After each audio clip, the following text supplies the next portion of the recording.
Notre invitée cette semaine, Jocelyne Caron.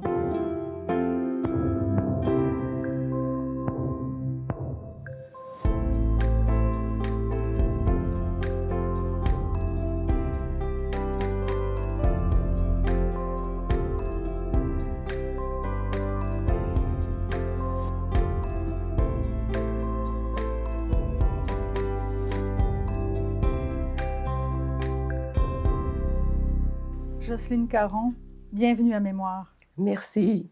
Alors, vous êtes membre de la nouvelle commission de la Naudière sur l'avenir du Québec. Oui. Pouvez-vous nous dire un peu de quoi il s'agissait? Il s'agissait d'organiser une tournée à l'intérieur de la Naudière. On devait couvrir tout le territoire et il fallait d'abord former la commission, trouver les membres qui formeraient cette commission-là. Ce qui n'était pas facile parce qu'il fallait vraiment s'assurer qu'on ait des gens d'un peu partout à travers le territoire.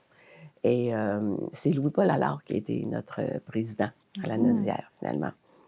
Et on a fait toutes les assemblées publiques à travers la région de la Naudière. C'était intéressant parce que les gens venaient présenter leur mémoire, venaient exprimer leurs idées par rapport à la souveraineté. Et non, c'était ces commissions-là. Moi, je pense que c'était un très bel exercice démocratique au Québec. Comment ça s'est déroulé, la campagne des référendaires dans votre comté avec les citoyens et citoyennes que vous rencontriez? Les gens étaient enthousiastes. Nous, c'était très enthousiaste. C'est sûr qu'on sentait un peu plus de résistance, mais je n'ai pas fait seulement dans mon comté. Oui. Chez les femmes qui avaient comme seul revenu soit la pension de vieillesse ou avaient des allocations familiales, parce que pour elles, la pension de vieillesse, c'était le seul chèque qu'elles avaient. Fait qu'elles avaient vraiment peur là, que la souveraineté leur fasse perdre ce Oui, parce que ça revenu-là. provenait du palier fédéral. Tout à fait. Et du côté des allocations familiales, à l'époque, là, je ne sais pas présentement, mais l'allocation était plus forte au fédéral qu'à Québec. Donc là aussi, là, il y avait beaucoup de questionnements. Ceux qui étaient plus réticents, c'était dans du très concret, très pratique. Donc, il fallait les rassurer. Oui, Donc, le nom l'emporte, mais pas dans votre région. non. Est-ce que vous vous projetiez déjà, peut-être sans parler de vos collègues, mais vous-même, est-ce que vous vous projetiez déjà dans une nouvelle consultation, vu que ça avait été tellement serré et que dans votre comté, on avait voté pour? Oui, moi, ce soir-là, de M. Parizeau, ce que j'ai retenu, c'est pas la même chose que les autres. Parce que dans tout son discours, il avait dit, à un moment donné, on se crache dans les mains et on recommence. Moi, c'est ça que j'ai retenu. Alors, son départ, c'était pour moi très, très, très douloureux, là. J'avais vraiment de la peine. Chaque dernière activité qu'on avait avec lui, je pleurais une vraie madeleine. Non, c'était... Mais j'ai eu un beau cadeau. Justement, il fallait finaliser le cégep. Et c'était rendu, à ce moment-là, Jean Garon qui était à l'éducation. Et M. Parizeau nous avait demandé de le rejoindre. Guy Chevrette, qui était leader du gouvernement, mais qui était au niveau de la région aussi, M. Garon, puis moi, pour s'assurer que même s'il laissait une lettre à M. Bouchard, que les trois soient en accord, puis que le projet se réalise. Et là, j'arrive au bureau, mais je suis toute seule. Et là, il m'offre un café. Ah, je dis oui. Et là, je pose une seule question. Comment vous avez fait pour bâtir le Québec? Je venais de lire Jacques Parizeau, le bâtisseur. Et là, il m'a raconté toutes les institutions, puis tout ça. Et c'était fascinant. C'était comme mon cadeau de départ, là. Et j'ai posé une deuxième question. comment il avait fait pour avoir une vision aussi globale du Québec. Parce que souvent, les gens vont être très bons dans le domaine économique, vont être très bons en culture, vont être très bons en santé, mais une vision aussi globale du Québec, j'en avais jamais vu.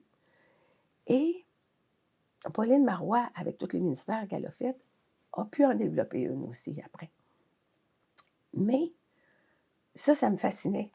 Et là, il m'avait dit, ben c'est simple, Madame Caron, quand on connaît bien, bien, bien un domaine et qu'on n'a aucune attache avec les gens du domaine, on continue à étudier un autre domaine.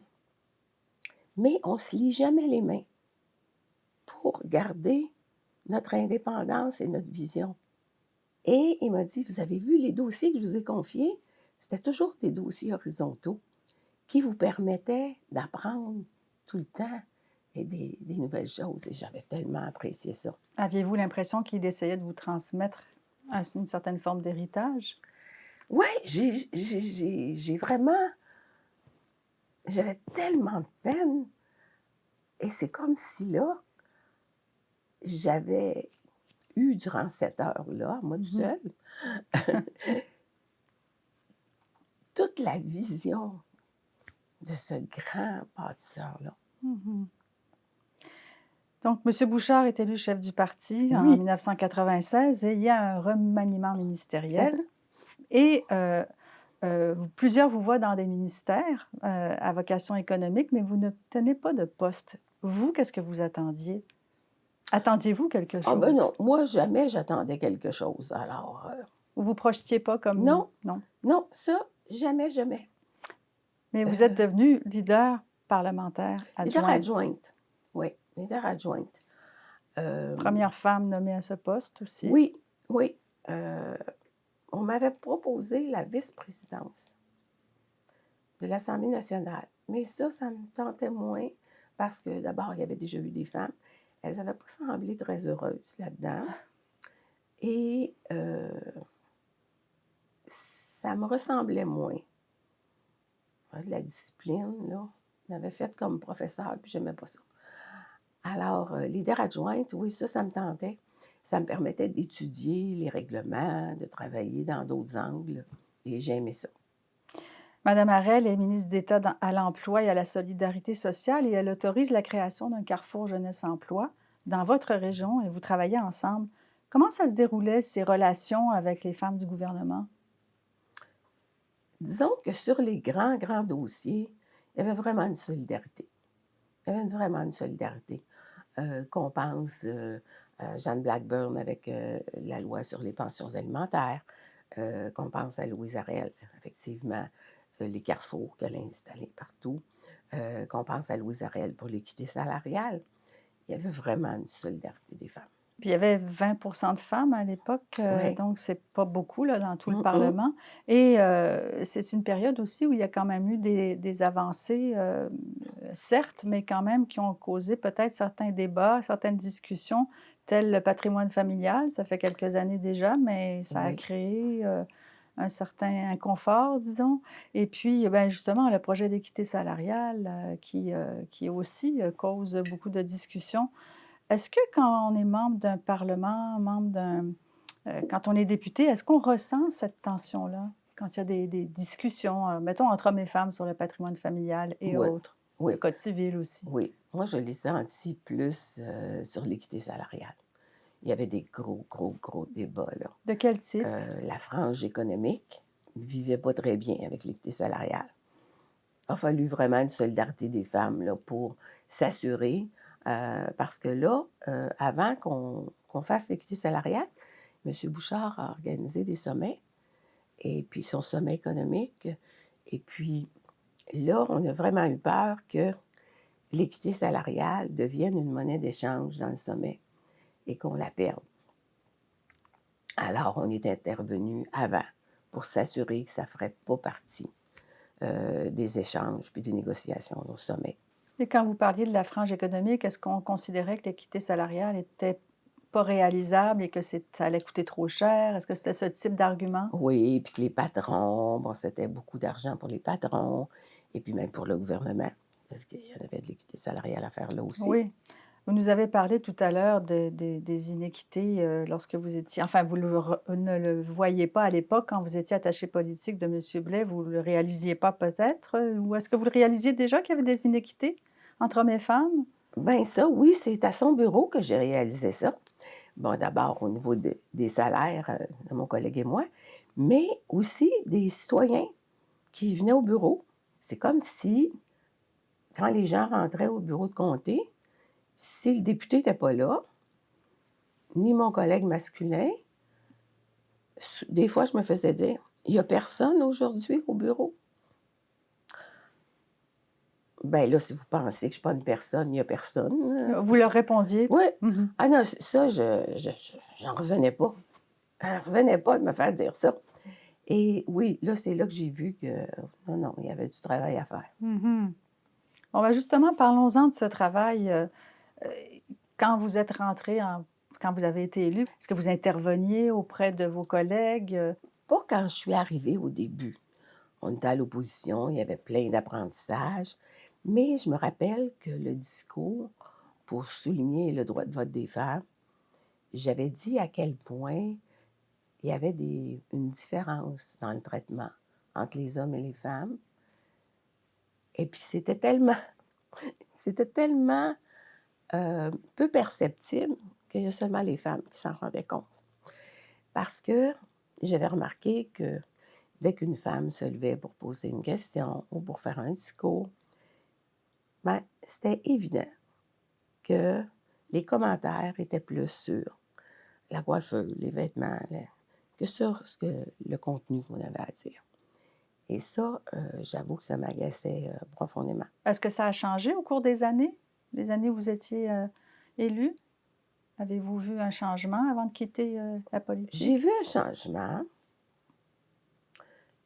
mais il reste encore Mmh. une différence. Madame Barois a déjà dit de vous en 2009 que votre engagement envers la cause des femmes était constant et que vous profitez toujours des tribunes qui vous sont offertes pour faire avancer les choses. Qu'est-ce que l'arrivée au Parlement, d'une part, et au pouvoir, de d'autre part, a changé dans votre engagement féministe? Ah, c'est clair que moi, avant la politique, j'avais pas un engagement féministe. Heu, Mon premier engagement, je dirais, je l'ai fait à la course à la chefferie, quand Pauline Marois s'est présentée la première fois, heu, contre Pierre Mac Johnson, alors que, mon patron était pour Pierre Mac Johnson, mon collègue aussi, puis moi, j'étais pour Pauline Marois et j'avais installé mon poster à côté de moi et je vendais mes cartes de membres, puis j'avais organisé le vote, heu, je l'ai fait vraiment là, heu, comme attachée politique, Volontairement. là. J'ai commencé à ce moment-là. Oui. Vous êtes devenu en 97 whip en chef. Oui, Avez-vous aimé ça? j'ai adoré ça. Ben oui, puis c'est le cœur parce que, tu entends les confidences, de tous les députés, tu connais leur opinion, tu sais comment ils veulent voter, pas voter. Donc, il y avait comment dire? Une dimension stratégique qui pouvait être intéressante. Tu es en lien constant pratiquement tous les jours avec le premier ministre et moi, j'avais voulu une autre sorte de leadership de whip. Parce que quand j'étais députée,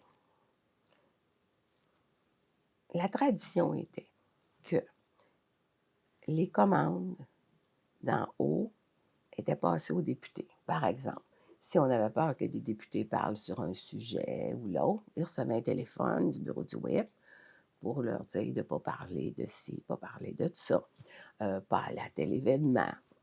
Puis moi, qui est pourtant pas si rebelle, moi, quand je me faisais appeler pour me dire ça, j'avais quasiment le goût de le faire, tu sais. Je me disais, j'avais même pas pensé, tu sais. Je me donnais quasiment le goût de le faire. Fait que ça me tentait pas de faire ça. Alors, j'avais demandé à M. Bouchard, j'avais dit: «Écoutez, moi là, je veux pas faire ce genre de commande-là. Puis si j'ai un député qui ne veut pas voter sur un projet, ben, moi, m'arranger pour qu'il sorte de chambre, là. Je ne le ferai pas rentrer à cette période-là. Mais je ne veux pas avoir des directives à lui donner là-dessus. Si je sais qu'il y en a un qui peut poser problème sur un sujet, tout ça, je vais aller le rencontrer, je vais aller y parler.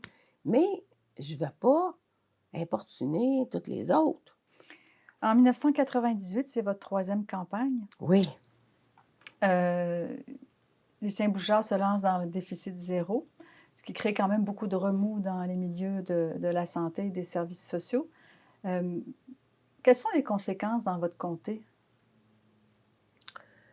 ben nous, ce qui nous inquiétait le plus, c'était de savoir si on pourrait avoir l'hôpital quand même, parce que M. Bouchard était, dès le départ, avait dit que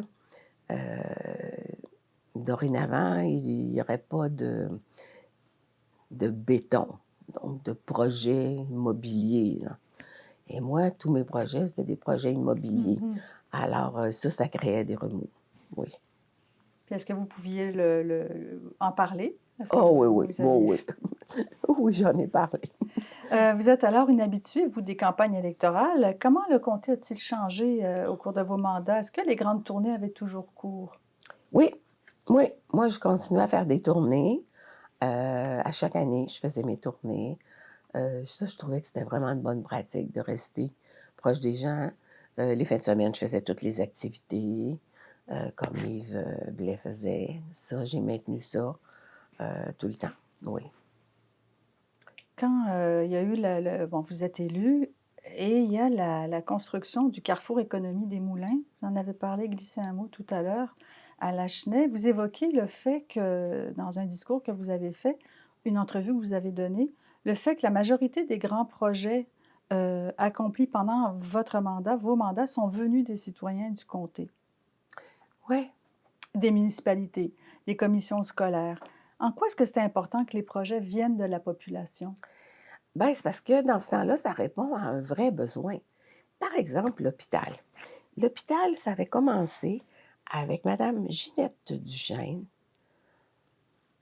une petite madame, comme disait un de mes collègues, et qui était venue avec d'autres femmes pour parler d'un projet d'hôpital. Ça, j'étais attachée politique à l'époque.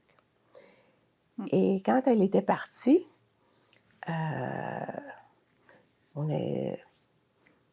Yves avait dit, ben voyons donc, il ne se fera jamais d'hôpital à Terrebonne.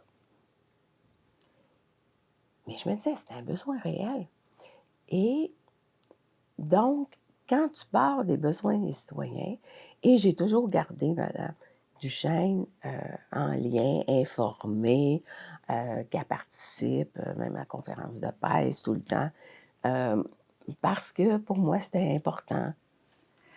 Donc, en 2001, M. Landry est le premier ministre et vous êtes nommé secrétaire d'État à la condition féminine. Et vous travaillez avec la ministre Linda Goupil, qui est responsable de la condition féminine et de la famille. Or, vous êtes resté au Conseil des ministres.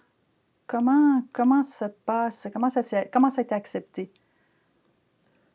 Ah, je pense que c'était bien accepté. Puis la raison pour laquelle les secrétaires d'État, surtout la condition féminine, c'est que c'est toujours des dossiers horizontaux. On touche à tous les ministères. Donc, peu importe le ministère, les discussions, c'était important que je sois au courant. Donc, ça s'est bien passé. Mon objectif, c'était vraiment de recréer des liens avec les groupes de femmes et de s'assurer qu'on réponde à leurs besoins et leurs attentes. Alors, j'ai pris leur ordre du jour, j'ai répondu à leurs questions, j'ai pris en note leurs attentes. Et après la première rencontre, ben, je pense que le mot s'est passé parce que toutes les rencontres allaient très, très bien et chaque région pouvait préparer son ordre du jour. Et vous dites recréer des liens parce que des liens avaient été perdus? Bien, c'est que c'est toujours à reprendre, dans le fond. C'est sûr que une ministre de la condition féminine a toujours, la plupart du temps en tout cas, un autre ministère. Donc, a moins le temps d'aller faire une tournée puis d'aller voir tous les groupes. Alors, là, on fallait profiter de l'occasion, nous étions deux, pour pouvoir aller vraiment directement sur le terrain. Qu'est-ce que vous avez préféré pendant l'exercice de ce mandat-là? Mes rencontres de toute l'étape régionale. Et quand j'ai eu terminé les rencontres régionales, j'avais un bureau à Montréal et j'ai rencontré toutes les associations nationales aussi, comme la Fédération des femmes du Québec. Vous avez été réélu en 2003, donc la nouvelle élection. Après, évidemment, vous êtes dans l'opposition. Comment vous avez vécu ce changement, cette dynamique complètement différente? Ah, c'est sûr que c'est plus difficile. Pour les dossiers majeurs, c'est plus difficile. C'est sûr que les inaugurations se sont faites avec un autre parti, mais les réalisations se sont faites. En août 2004, il y a un débat sur la chefferie du Parti québécois. Madame Marois, que vous appuyez, réclame une course. Finalement, M. Landry va partir. M. Boisclair sera élu chef. Comment vous vivez cette période avec le recul? Moi, j'appuyais Pauline Marois depuis les tout débuts. La première course avec Pierre-Marc Johnson, la fausse course au départ de M. Bouchard. Et c'est évident que j'appuyais Pauline Marois. Et j'ai trouvé ça vraiment difficile. Qu'une femme avec autant de compétences, une vision globale du Québec, puis pour moi, c'est important, Oui. que les militants fassent un autre choix. Pour moi, c'était incompréhensible. Ça vous a déçu? Ah, ça m'a déçue profondément. Ensuite, les démissions de Pauline Marois et de Nicole Léger arrivent et l'inquiétude de constater, plusieurs femmes en parlent à ce moment-là, que les femmes délaissent le Parti québécois ou que le parti délaisse les femmes. On peut peut-être se poser la question. Comment vous avez vu ça, vous? Ben, moi, j'ai trouvé, quand j'étais secrétaire d'État en conditions féminines, j'ai trouvé ça difficile parce que c'est comme si à chaque fois qu'on réussissait à faire des gains, faire des pas pour l'avancement, ben, il y avait toujours comme un recul après, tout le temps. Mais je pense que j'oserais même dire, c'est presque l'histoire des femmes au Québec. Ben, on le voit, là, avec même au niveau de l'avortement aux États-Unis et même chez nous, là, on ne peut jamais dire que c'est acquis. Jamais. En 2006, il y a un jeune péquiste de la région qui s'appelle Mathieu Traversy qui viendra se présenter à l'investiture en vue des élections. Il dit que vous êtes là depuis longtemps, que ça prend du renouveau. Qu'est-ce que ça fait, ce genre de tentative-là, quand on est en poste depuis si longtemps et qu'on connaît autant notre monde? Mais ça fait mal parce que Mathieu, c'est un militant que j'ai amené dans mon exécutif. Mon Dieu, je m'en suis occupée. J'ai passé des heures à parler avec lui. Même dans les congrès, souvent, ils sont même venus à la maison. Ça aussi, c'est une déception. Oui. C'est une grosse déception. Et puis, mais il ne s'est pas présenté à l'investiture. À ce moment-là, M. Boisclair était intervenu. En 2007, donc, vous arrivez deuxième. Alors, on vous donnait quand même gagnante. Là, les commentaires politiques étaient à l'effet que que vous auriez gagné. Mais vous avez pris la décision de vous retirer. Pourtant, votre amie Pauline Marois devient chef du Parti québécois en 2007 et vous hésitez. Comment vous avez pesé le pour et le contre? Bien, je savais que ça signifiait une investiture. Que cette fois-là, Mathieu Traversy avait été très clair qu'il se présentait. Donc, il y aurait une investiture. Puis je me disais, oh non, j'ai pas le goût de m'embarquer dans une guerre comme ça. Puis surtout que moi, même en campagne électorale, j'attaquais pas mes adversaires. Je parlais de mon bilan, je parlais de ce que je voulais faire, mais j'attaquais pas mes adversaires. Puis là, je savais que ce serait des attaques. Et puis, je n'avais pas le goût de répondre avec des attaques. Alors, j'ai dit à Pauline que je ne me représenterais pas, mais j'ai travaillé à son élection partielle dans Charlevoix, parce que mon chalet est dans Charlevoix. Alors, j'ai travaillé à son élection partielle pendant un mois là-bas. Puis à mon retour, j'ai annoncé que je ne me présentais pas. Mhm. Quel conseil donneriez-vous à une femme qui souhaiterait s'engager en politique aujourd'hui? Bien, il faut de la détermination. Ça, c'est clair. Des convictions. Être tenace. Puis c'est tellement passionnant. Puis on travaille en équipe. On travaille avec le monde, puis pour le monde. Et ça, me semble que c'est une mission que les femmes, une mission avec laquelle les femmes sont à l'aise. Je dirais même que c'est fait pour les femmes. Et plus il y a de femmes, plus c'est facile d'obtenir des choses, d'apporter des changements. Même, je regarde les horaires maintenant, ils ont apporté des changements. Mais dans mon expérience au Conseil des ministres, je remarquais que quand les hommes apportaient un projet de loi,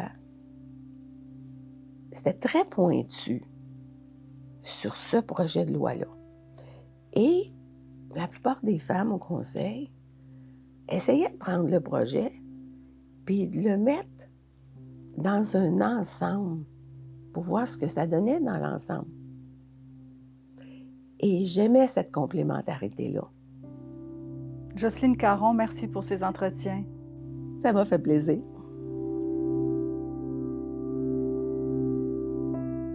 Madame Caron, qu'est-ce que ça vous fait de revenir ici? Beaucoup d'émotions, oui. Puis je suis juste à côté d'un bureau où j'ai été longtemps, que j'ai adoré. C'est 17 années et demie de ma vie, là. Quel est votre plus beau souvenir ici? Quand on a gagné en 94, toute la fierté qu'on avait, puis on savait qu'on s'en allait vers le référendum, il y avait un élan particulier. Oui, ça, c'était une période extraordinaire. Puis même pour le discours, M. Parizeau m'avait fait travailler sur la TVA. Carrément un autre champ qui n'était pas dans mes champs de compétences habituelles. Là. Ça avait été fascinant. Et puis, toute ma période de whip en chef du gouvernement, leader adjoint du gouvernement, me lever sur des règlements. Mais j'ai plein de beaux souvenirs. Ici? Oui. Merci. Et merci à vous.